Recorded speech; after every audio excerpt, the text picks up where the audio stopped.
विद्यार्थी मित्रांनो नमस्कार। चालू वर्षामध्ये निश्चितच तुम्ही तुमच्या नियोजनानुसार आणि त्याचबरोबर तुमचा जो संकल्प आहे त्यानुसार तुम्ही काम करत असाल, यामध्ये कुठल्याही प्रकारची शंका नाही।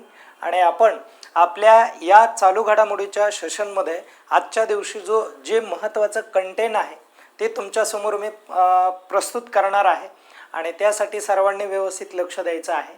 आणि मी असिस्टंट प्रोफेसर रमेश घोरपडे।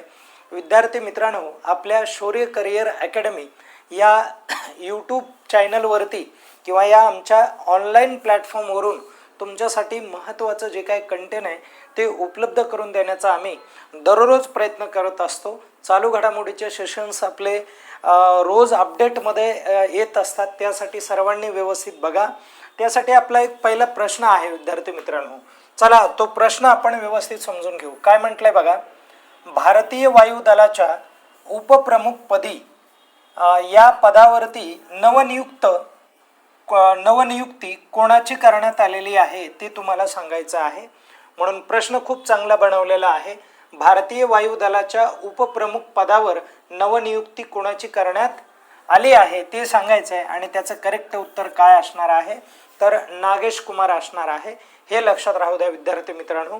नागेश कुमार हे जे आहेत या क्षेत्रामध्ये त्यांनी खूप चांगल्या पद्धतीचं काम केलेलं आपल्याला बघायला मिळणार आहे आणि म्हणून निश्चितच त्यांची जी काय नियुक्ती आहे ती वरच्या पदावर करण्यात आलेली आहे। अलीकडे कोणत्या देशाने निर्यातीवर 100% टॅरिफ हटवण्याची जी काय घोषणा आहे ती घोषणा नुकतीच केलेली आहे आणि हे तुम्हाला सांगायचं आहे की टॅरिफ हटवण्याची घोषणा करणारा देश कोणता आहे तर तो देश आहे मित्रांनो ऑस्ट्रेलिया।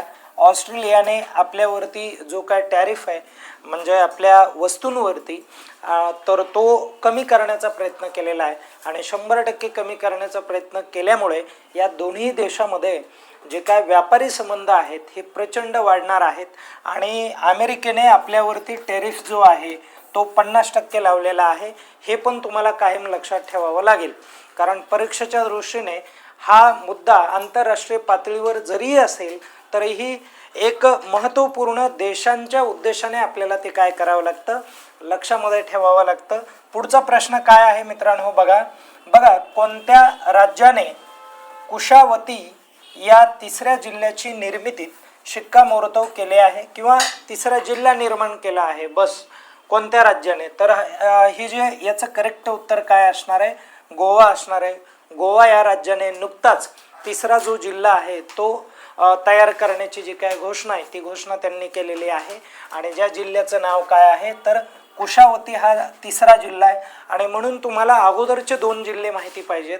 गोव्यामध्ये उत्तर कोकण आणि त्याचबरोबर दक्षिण कोकण या पद्धतीचे तिथे तुम्हाला जिल्हे ऑलरेडी बघायला मिळतात आणि असा एक जिल्हा या ठिकाणी तयार केलेला आहे, हे लक्षात राहू द्या। 4 तालुक्याचा हा जिल्हा असणार आहे। किती तालुके असणार आहेत? 4 तालुके असणार आहेत, म्हणून ते देखील लक्षात राहू द्या। आणि पुढचा प्रश्न बघा, महाराष्ट्राचे नवे पोलीस महासंचालक म्हणून कोणाची नियुक्ती करण्यात आली आहे? आता लक्षात घ्या, यावरती आपण ऑलरेडी एकदा प्रश्न बनवला होता, पण 3 जानेवारीला रश्मी शुक्ला ज्या आहेत बघा, रश्मी शुक्ला ज्या आहेत या ऑलरेडी या पदावरती म्हणजे कार्यरत होत्या आणि या रश्मी शुक्ला 3 जानेवारीला आता काय होणार आहेत, रिटायर होणार आहेत, म्हणजे उद्या त्यांचा शेवटचा दिवस असणार आहे।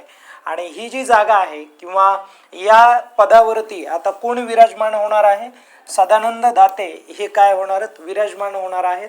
आणि सदानंद दाते हे जे कॅरेक्टर आहे हे खूप महत्त्वाचं आहे।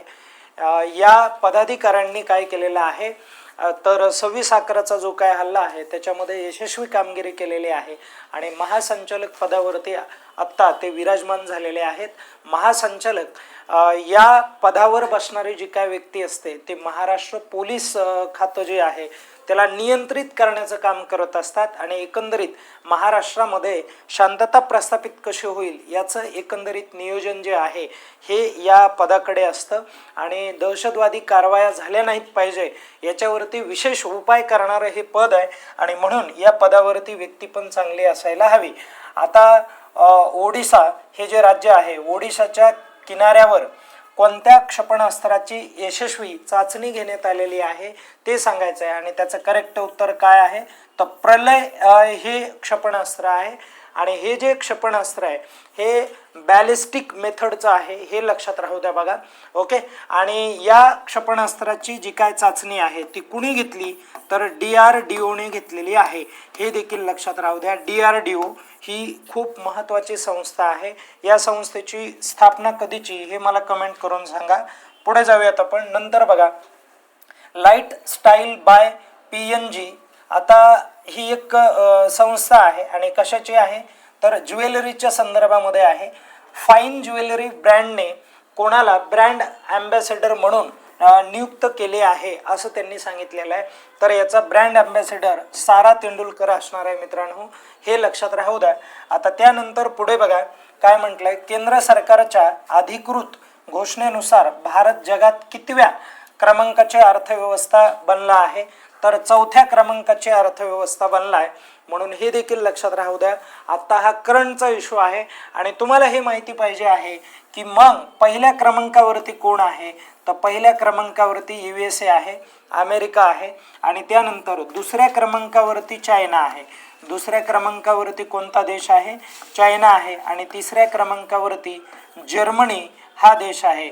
ओके, जर्मनी हा देश आहे आणि 4थ्या क्रमांकावरती भारताचा नंबर आहे हे देखील लक्षात राहू द्या.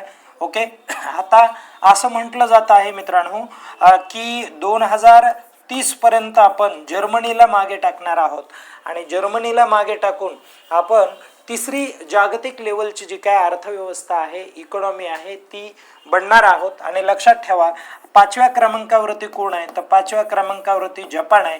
आणि तुम्हाला प्रश्न असा विचारला जाईल जपानला मागे टाकत भारत कितव्या क्रमांकाची अर्थव्यवस्था झालेली आहे तर भारताची अर्थव्यवस्था ही 4थ्या क्रमांकाची.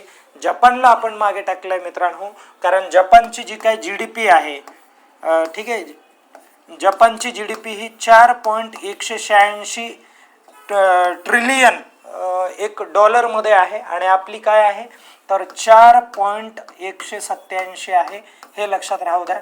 ओके, म्हणून जपानला आपण मागे टाकत कितव्या क्रमांकावरती गेलेलो आहोत 4थ्या क्रमांकावरती गेलेलो आणि फार जपानमध्ये आणि आपल्यामध्ये काय फार फरक नाही हे देखील तुम्ही लक्षात राहू द्या. पुढे जाऊयात आपण, तो तुम्हाला एक नंबर विचारला जाईल. आता बघा महाराष्ट्र म्हटलंय, महाराष्ट्र पोलीस दलाच्या महाराष्ट्र पोलीस दलाची म्हणा येते स्थापना दिवस कधी साजरा केला जातो ते सांगायचंय तुम्हाला आणि त्याचं करेक्ट उत्तर काय आहे 2 जानेवारी आहे. लक्षात ठेवा महाराष्ट्राची स्थापना 1 मे 1960 आहे आणि महाराष्ट्रामध्ये जे काय पोलीस यंत्रणा आहे किंवा महाराष्ट्र पोलीस दल आहे हे महाराष्ट्र पोलीस दल स्थापन करायचं होतं. त्यासाठी काय करण्यात आलं तर 2 जानेवारी ही तारीख लक्षात घेतली. 2 जानेवारी 1961 हे लक्षात राहू द्या. 1961 हा स्थापना दिवस आहे म्हणून हे देखील आपल्याला परीक्षेला विचारलं जाईल. ओके, चला पुढे. 99वे अखिल भारतीय मराठी साहित्य संमेलन कोणत्या ठिकाणी आयोजित करण्यात आलेलं आहे आणि त्याचं करेक्ट उत्तर काय आहे तर सातारा आहे. ओके, लक्षात ठेवा. आणि पुढे काय विचारलं जाणार आहे बघा, याच्या रिलेटेड जी काय माहिती आहे ही माहिती आपल्याला माहिती असणं गरजेचं आहे. तर आता एक सामान्य माहितीमध्ये बघा हे कितव्या क्रमांकाचं साहित्य संमेलन आहे तर 99व्या क्रमांकाचं साहित्य संमेलन आहे आणि जे कधी आयोजित करण्यात येत आहे 1 ते 4 जानेवारी या दरम्यान ते आयोजित केलं जाणार आहे. आणि आयोजक कोण आहे, कुणी आयोजित करण्याचं ठरवलं आहे तर महाराष्ट्र साहित्य परिषद शाहूपुरी शाखा इथली ही शाखा आहे आणि या शाखेने आयोजित करण्याचा प्रयत्न केला आहे. आणि त्याचबरोबर बघा सातारा आणि मावळा फाउंडेशन यांच्या संयुक्त विद्यमानाने हे जे संमेलन आहे हे संमेलन आयोजित करण्याचा जो काही प्रयत्न आहे या ठिकाणी केलेला दिसतो. आणि ठिकाण बघा काय आहे तर शाहू स्टेडियम सातारा या ठिकाणी आहे. अध्यक्ष आपल्याला परीक्षेला विचारले जाणार आहेत. अध्यक्ष कोण आहेत तर विश्वास पाटील हे आहेत. आणि उद्घाटक कोण किंवा मग उद्घाटन कुणी केलं तर मृदुला गर्ग यांनी काय केलेलं आहे या संमेलनाचं उद्घाटन केलेलं आहे. आणि समारोप कार्यक्रमाचे प्रमुख पाहुणे कोण लाभणार आहेत, तर रघुवीर चौधरी लाभणार आहेत. स्वागताध्यक्ष म्हणून कुणी हजेरी लावलेली आहे, तर शिवराज सिंग राजे भोसले यांनी हजेरी लावलेली. आणि शिवराज सिंग राजे भोसले यांच्याकडे कोणतं खातं दिलेलं आहे, एक मंत्री आहे, मला ते कमेंट करून सांगा तुम्ही. त्यानंतर बघा अशा पद्धतीने आपल्याला प्रश्न विचारला जाईल की 99वे साहित्य संमेलनाचे अध्यक्ष कोण आहेत, किंवा हे अशा पद्धतीचं तुम्हाला कोण होते या पद्धतीने तुम्हाला विचारलं जाईल. कमेंट करून ह्याचं उत्तर द्या. आता पुढे जाऊयात लगेच. बघा विश्वास पाटलांच्या संदर्भामध्ये आपल्याला काही माहिती बघावी लागेल. त्यांची जी ग्रंथसंपदा आहे ही ग्रंथसंपदा परीक्षेला विचारली जाणार आहे. तर लक्षात ठेवा मित्रांनो, त्यांनी कोणत्या कादंबऱ्या लिहिल्या, पानिपत कादंबरी लिहिली, संभाजी, महानायक, महासम्राट आणि लस्ट फॉर लालबाग आणि पांगिरा, त्याचबरोबर नागकेशर, दुडिया, ग्रेट कांचना सर्कस आणि झाडाझडती अशा पद्धतीच्या त्यांच्या कादंबऱ्या, चंद्रमुखी, क्रांती सूर्य, आंबी आणि not gone with the wind आणि रणंगण, अण्णाभाऊंची दर्दभरी दास्तान, चलो दिल्ली आणि कलाल चौक, बंदा रुपया, गांधी गीता, पूर्णवाद व गांधी चिंतन अशा प्रकारच्या ज्या काही कादंबऱ्या आहेत या कादंबऱ्या त्यांच्या आहेत. खूप महत्त्वाच्या कादंबऱ्या आहेत मित्रांनो. पुढे चला आपण बघूयात. बघा विश्वास पाटील जे आहेत त्यांना काही पुरस्कार मिळालेले आहेत, ते पुरस्कार परीक्षेला विचारले जातील. इंदिरा गांधी गोस्वामी साहित्य राष्ट्रीय पुरस्कार हा बघा फेब्रुवारी 2020 मध्ये आसाम या ठिकाणी मिळाला. त्यानंतर परत पुढे साहित्य अकादमी पुरस्कार झाडाझडती या कादंबरीसाठी त्यांना दिला गेलेला आहे. लक्षात राहू द्या 1992 दिला होता. आणि राज्य सरकारचा सर्वोत्तम कादंबरी पुरस्कार पांगिरा हा महानायक आणि पांगिरा या कादंबरीसाठी मिळाला. नंतर लोकमंगल सर्वोत्तम कादंबरी पुरस्कार क्लस्ट फॉर लालबाग या कादंबरीसाठी त्यांना हे पुरस्कार मिळालेले आहेत. आणि हे आपल्या परीक्षेच्या दृष्टीने महत्त्वाचे ठरतील. याचा तुम्ही स्क्रीनशॉट घ्या आणि या ठिकाणी आपण थांबूयात. ओके, आपण उद्याच्या सेशनमध्ये उद्याचे जे काय महत्त्वाचे प्रश्न आहेत ते घेऊन येणार आहोत. तत्पूर्वी हे सगळे जे काय प्रश्न आहेत यांचा चांगला सराव करा, मायक्रो नोट्स बनवा, त्याला रिवाईज आपल्याला फास्ट करता येईल. धन्यवाद.